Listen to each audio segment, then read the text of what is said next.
There are some really important terms that you should know and we should agree on throughout the course. Why? Because I'm going to refer to these almost constantly. Every single scenario, every single module, almost every slide will have some reference to one of these bits of terminology. Typically, a hacker or an attacker or a black hat is a person that is representing a security threat. This is, generally speaking, what we think of as a traditional hacker. Matthew Broderick in War Games is a great example of this. The person that's actually presenting a security threat.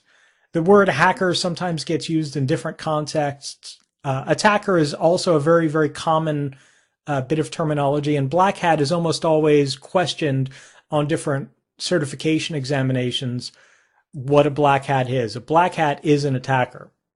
On the other hand, an ethical hacker or a white hat is someone who uses very similar techniques, very similar approaches and almost identical tool sets, but instead of penetrating a system for ill-gotten gains or trying to extort or trying to steal money, this ethical hacker is actually doing the same type of thing in a good way or for good purposes. They're doing this so that they can identify vulnerabilities and issues and flaws and hopefully fix them before they become issues. At the same time, an ethical hacker also tends to go through systems after an incident to determine what the methods of attack were and prevent them in the future. So we have the white hat and the black hat. We have the ethical hacker and the hacker. Those are two sides of the same coin. And then vulnerability, threat, and countermeasure really kind of go together nicely.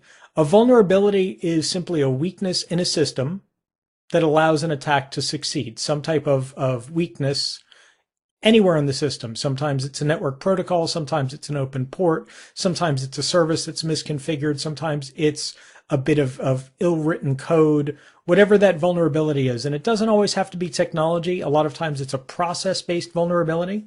So, for example, approving a system for implementation or approving an employee's access to a sensitive system. Those are process-based vulnerabilities.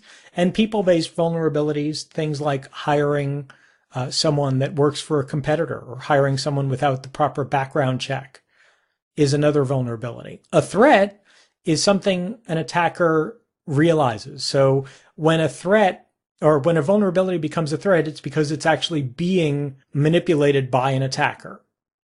And then a countermeasure is something that gets changed to mitigate a threat. Those go really, really closely together. I've written books on threats and countermeasures. There's a lot of different content, and usually it's around the threat and countermeasure. What are the kind of vulnerabilities that can actually be realized or are being realized? And then what are the things that are being done about those threats to minimize or remove them as threats?